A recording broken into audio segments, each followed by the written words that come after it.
Hey guys, and welcome back to Mad About Skin. If you're new to our channel, welcome. Here at Mad About Skin, we're passionate about helping you to get the most out of your skincare. So if you haven't already, now's a fantastic time to click that link below, subscribe to the channel, ring that notification bell, and you won't miss out on any of our amazing future content. Now, in today's video, I'm going to be doing a little bit of reminiscing and sharing with you my top 10 most purchased skincare products of all time. This video kind of came about because me and a friend were sat down the other day, we were reminiscing about those products that we used to, those Holy Grails that we used to swear by and love in our lives. And we got talking about the ones which actually we still use today and those that are the total regrets and products that we've moved on from. So I kind of compiled a list of the 10 products that I think I've probably purchased the most since I bought my very first skincare product at like age 15.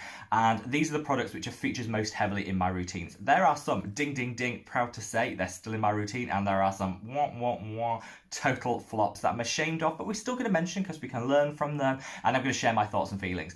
I would love to know if you had to think about what your most purchased skincare product of all time is. Leave me a comment in the comments box below. Tell me what that product is, whether you still use it today and you're proud to own it, or whether it's one of those products that you use a lot of and you probably moved on in your life, because you know skincare evolves, so no judgment here. Leave me a comment below. I'm going to get into this straight away because I've got 10 products and I want to kind of get through them without this being like a 40-minute video. So let's get into it straight away with probably my first proper skincare product I ever bought or was given, and that comes from Evolve Organic Beauty and is this product. I still have this in my life and I absolutely love it. This is their Gentle Cleansing Melt. This product is like a beautiful balm cleanser. It's made with sugars and some really rich oils.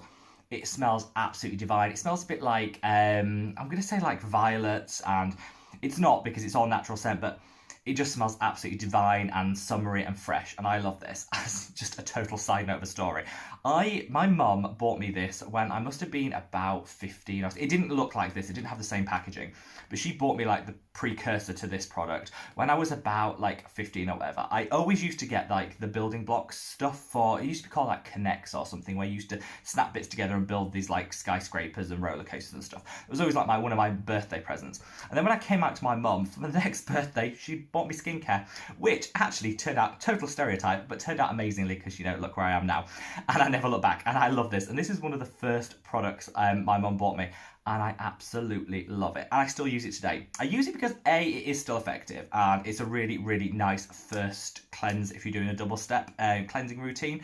Beautiful first step cleanse, but also it's got that nostalgic value of, it's got really nice memories from it, and I absolutely love it. Also, their customer service is amazing. I got one of these about a year ago, sent to me, and the top was cracked and the product had leaked, and I rang them up and they sent me a replacement, and they also sent me a couple of free products as well to say sorry for it being delivered, you know, substandard. Not even their fault. I think it happened in the mail, but so nice of them. So yeah, lovely company, and this has been in my life since, I would say this is probably the first proper skincare product I ever used, and still in my life today. Very proud to own this, and I would highly recommend it if you're looking for a slightly bougie but not super expensive, gorgeous first step cleanse. I'm going to leave a link to this in the description box below. I'll link all of them, even the bad. You know, you might want to check it out. You might actually like some of these products, so I'll leave a link below if you do want to check it out. But absolutely gorgeous, firm favourite. Now, coming in at number 2.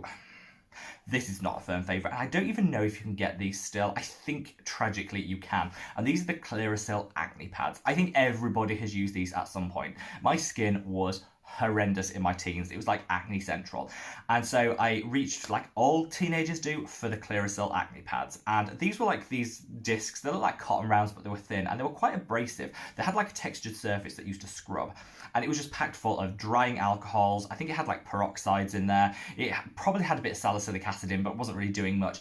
And I scrubbed, and I used to use like 3 pads a day.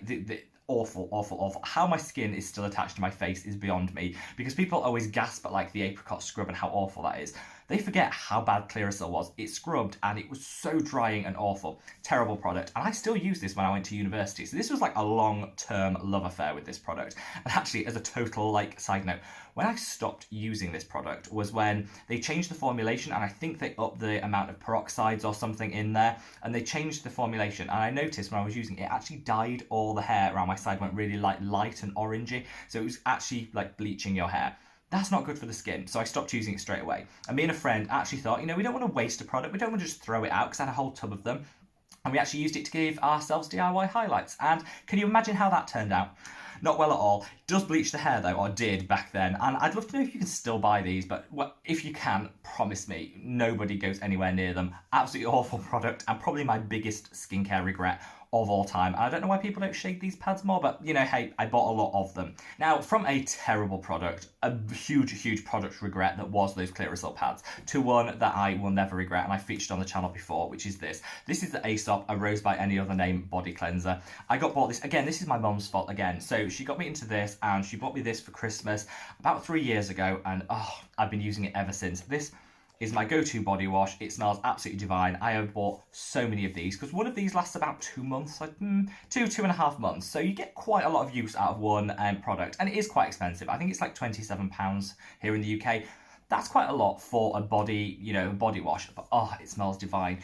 Your whole bathroom smells like an expensive spa. Your skin feels nourished and hydrated. It is beautiful scented, and it's just that little bit of fragrant luxury in my life that I think we all need, that pick me up. On a morning, this is like game changing, and I love it. And I can't actually see myself ever using another body wash, and this is why feature so heavily on this list, because whilst I've only been using it 3 years, whereas, you know, the Clearasil was a lifelong love affair, which was tragic, ended tragically and in divorce.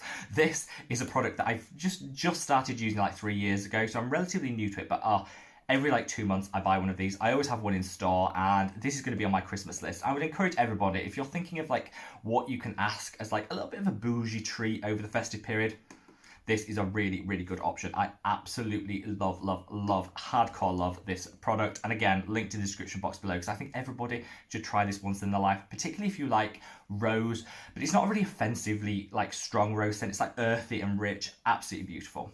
Now, another product which is on here and I still use, and I'm impressed actually with all of these, how many I still actually use. Another product which I still use is this. This is the Pixi Glow Tonic. Now, I've got a full-size one in the bathroom. This is like a travel size, which actually I think probably needs to go in the bin. It's pretty much run out. This is a glycolic acid toning solution, similar to the ordinary 7% toning solution. You use it every single day. Caroline Hirons got me onto this about 7 years ago, 5 years ago, something like that. And this was like the first proper exfoliator I used that actually did something. And I fell in love with it. Now, this has its detractors. There's so many people online, you know, the Poindexters online that said, I did my own pH test on this, and the pH is suboptimal for a good exfoliation. Fine. Do you know what? It works. I put this on my skin, and not only do you get that mild tingle, so you know you're getting a good exfoliation, but it's not quite as strong as, say, like the ordinary, I don't think, but it does give a good exfoliation. But the next day, your skin is gorgeous, it's glowing, it's really nice. If you don't like herb extracts and oils and things like that, and fragrances in products, this isn't going to be for you, because it does have a fragrance to it. But it is a beautiful exfoliator. It does what it says on the tin. Your skin glows. I do tend to use the ordinary glycolic acid toning solution if I'm using a glycolic acid, but I do always have this on standby because it's just something really nice. And I love the travel size, which is what I usually take on holiday with me. Really nice. It's a 5% glycolic acid, so super gentle, and it just leaves your skin feeling glowing, illuminated, and like you're like Oscar-ready celebrity. I love this product, and I know it has its detractors, but you know what? The proof of the pudding for me is in whether a product works, and this works, so you know what? I'm going to keep on using it. Now, I did kind of give a mention to this earlier in the video, and I don't think any products I don't think anyone would be telling the truth if they didn't own up to actually using this product at some point in their life. And that is the original, I say the best, but definitely the original, the best selling, let's leave it at that, St. Ives Apricot Scrub. This is a apricot kernels ground up in a scrub. I haven't got it on me because I'm never using this again, but I used this religiously in my teens. This and a Clearasil pad was like my go-to. Like I say, it is a miracle my skin is still attached. But this product is super abrasive. It scrubs away all of that dead skin cells, and it does give a very vigorous exfoliation. A little bit too vigorous, if you ask me, and I actually think the risk of being too harsh with this product is too great to actually warrant ever using it. Some people criticise it because it has got fragrance components in there. I'm not that bothered for that. If you don't like fragrance, obviously it's not the product for you. I don't mind that. I just really don't think this is a very effective exfoliator, and the risk of doing damage to your skin is too high. So it's a firm pass from me. But do you know what? I'm going to say, just while we're on this, everyone hates on St. Ives because of their apricot scrub. The apricot scrub is a firm no. But if you haven't tried it yet, their body lotions and body creams are actually really good. And a huge shout out to St. Ives because they went at the end of 2019, so last year, they ceased selling into mainland China and declared themselves to have gone completely cruelty free. So do you know what? Big ding ding ding. I actually think they deserve a little bit of credit and a shout out for that. So props to St. Ives for doing that. But the apricot scrub people, they need to stop selling that. If they stop selling that, I'd be fully on the St. Ives bandwagon because I like the cruelty-free. I do like their body lotions. They've got an oatmeal one, which is divine. Really good. I just think their scrubs, let's leave them in our teens where they belong. And my skin, my skin thankfully didn't get damaged too much by using that. And today we know, chemical exfoliators, I just think are better. So never touching that again. Now, a product which I am still using is this. And this is the Cicaplast Balm by La Roche-Posay. If you've been around on this channel since the start, you probably heard me talk about this quite a few times. I haven't mentioned it much recently because La Roche-Posay aren't entirely cruelty-free, and I am trying to move to a cruelty-free skincare routine by the end of this year. So this is going to be a product which unfortunately I phase out, but it is a beautiful product. And if you want a super soothing, because it's got panthenol in here, which is calming and just really nourishing for the skin. It'll help soothe any redness and irritation.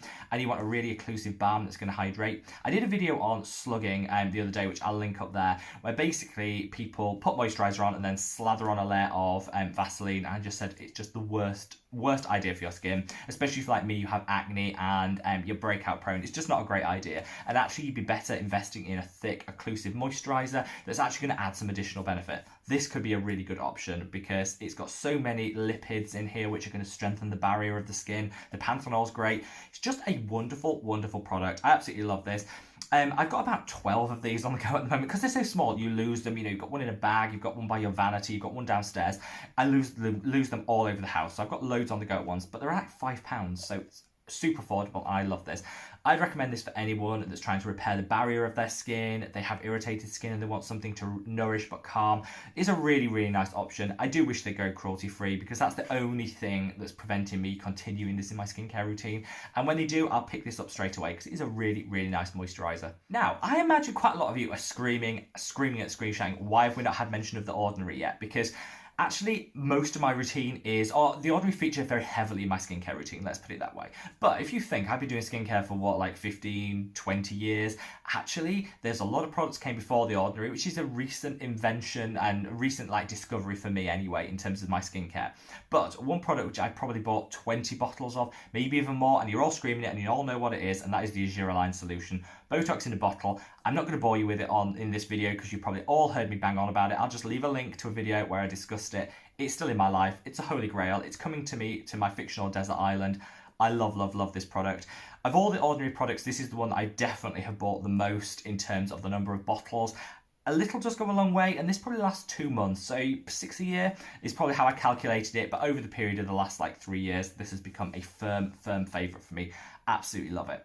Now, from a product which I absolutely love to one that I used to love so much, but I'm using up and I'm not going to repurchase. This is the Elizabeth Arden 8-Hour Cream. Now, you all have heard of this, whether it's you that's used it, or your mum, or your nan, your gran. I think everybody knows somebody that used to use this.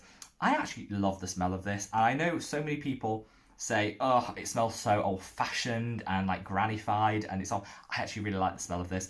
I think it's got one of those signature scents. You smell this and you know it's the Elizabeth Arden 8-Hour Cream, if that makes sense. You know what the smell relates to, so it's quite an iconic fragrance. Obviously, if you don't like fragrance in your skincare, this isn't for you.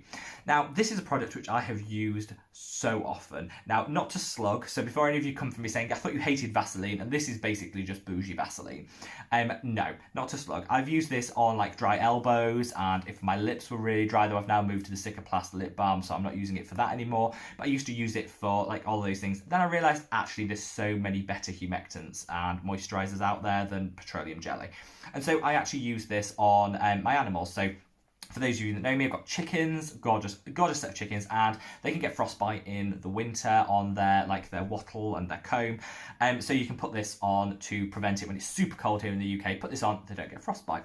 Also great for like your dog's nose because they don't really like the taste of it, so they don't lick it off. So if you've got like a dry chapped nose on your dog, you can use this and it will hydrate and they won't lick it off.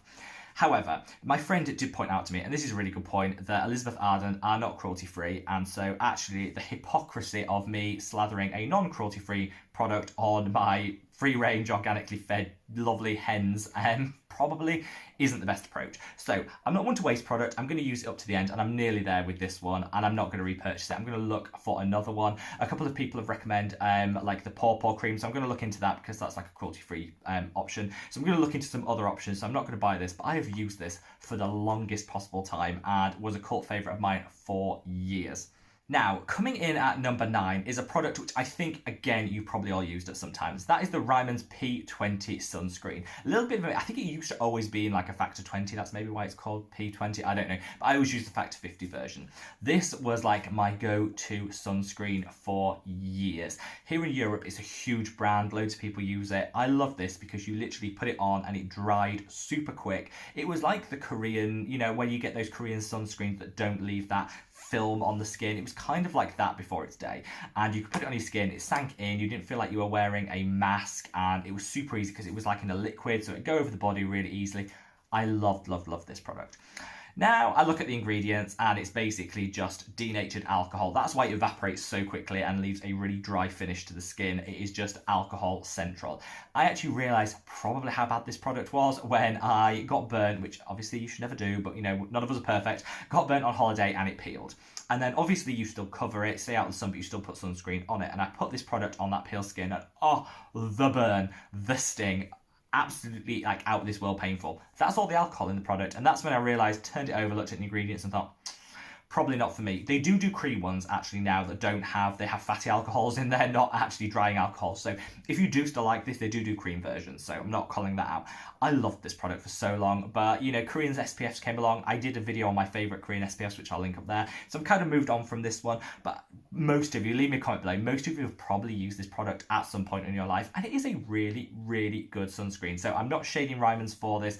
I think it's a really good sunscreen. It's just a little bit on the drying side, and I think there's better formulations out there, which is why I haven't used it in about 3 or 4 years. Now finally, and I couldn't decide whether to include this or not, or whether this is cheating, but I'm going to include The Ordinary Buffets as my number 10. I started off using the Matrixel 3000, I then went to the Buffet, I then went to the Buffet with Copper Peptides.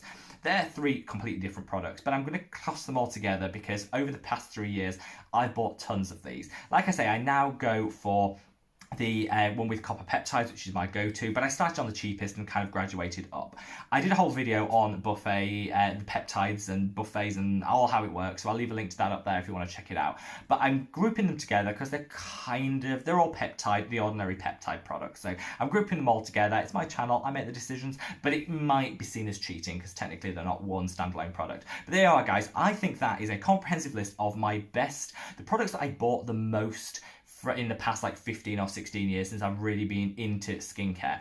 Quite a few of them, won't go near them today, but actually I was really impressed with how many of them I still use today, which does go to show that even though we're getting loads of new technologies out all the time, innovations, different products, different brands, actually sometimes a Holy Grail is a Holy Grail and needs to stay in your life forever. Leave me a comment, like I said, with what your Holy Grail is that you cannot live without and that you've had in your skincare life forever. Leave me a comment below, and wherever you are in the world, guys, stay safe, stay well, and I'll see you in the next video. Take care, bye.